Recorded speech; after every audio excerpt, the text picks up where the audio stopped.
terakhir terkait dengan provision adalah restructuring provision yang diatur juga dalam PSHK paragraf 70 sampai paragraf 83. PSHK 57 paragraf 70 menjelaskan beberapa contoh yang tergolong restrukturisasi, yaitu pertama, penjualan atau penghentian suatu lini usaha, kemudian penutupan lokasi usaha dalam suatu negara atau regional, atau perusahaan melakukan relokasi kegiatan ke negara atau kawasan regional lainnya.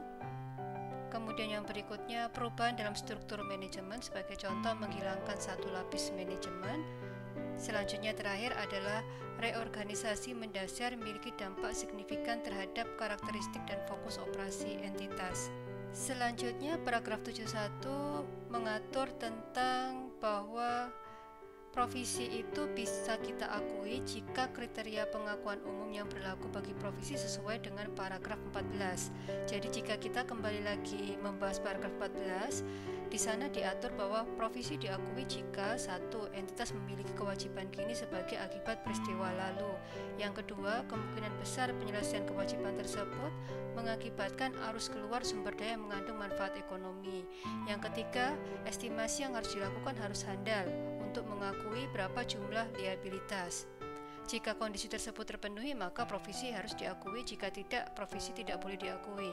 Jadi restrukturisasi menurut paragraf 71 itu tetap mengacu pada paragraf 14. Selanjutnya, kita masuk ke paragraf 72. PSHK 57 paragraf 72 ini menekankan pada pengakuan restrukturisasi sebagai provisi harus memenuhi beberapa persyaratan. Jadi di sini dijelaskan bahwa ketika perusahaan itu akan melakukan restrukturisasi, mereka harus memiliki rencana formal.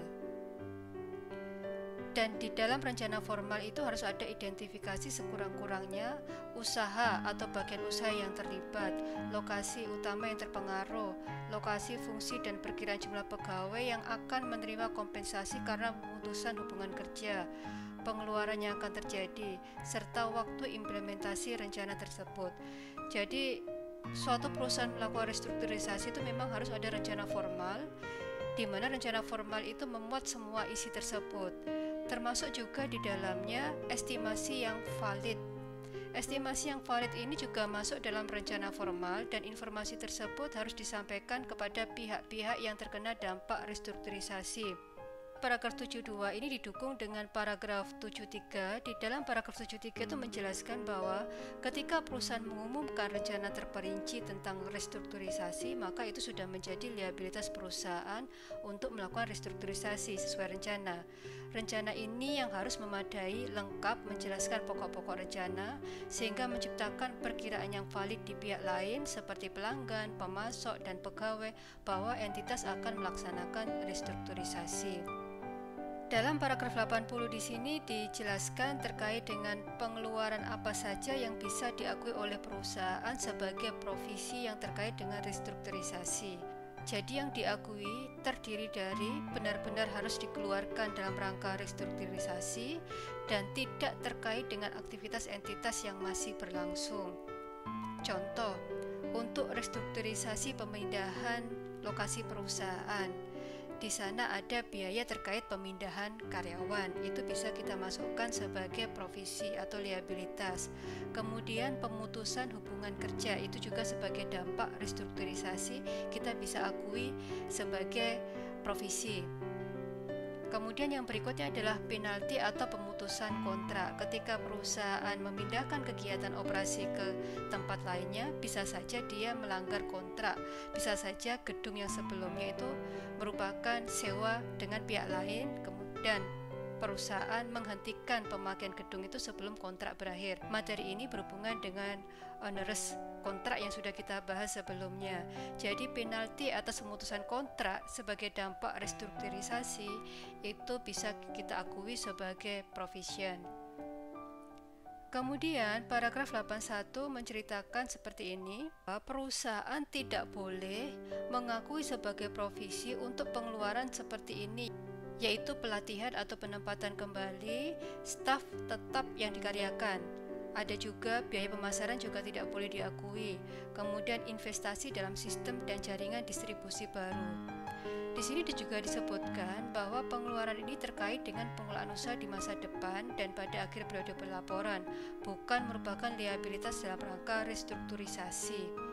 Pengeluaran tersebut diakui sebagai dasar yang sama, seolah-olah pengeluaran tersebut tidak terkait dengan restrukturisasi. Jadi kalau kita bisa simpulkan, ada dua aspek di sini, ada dua poin yang harus kita perhatikan, bahwa terdapat pengeluaran-pengeluaran yang sebenarnya terjadi pada periode pelaporan. Di pelatihan penempatan kembali staf itu terjadi di periode pelaporan, itu bukan liabilitas, bukan kegiatan di masa yang akan datang.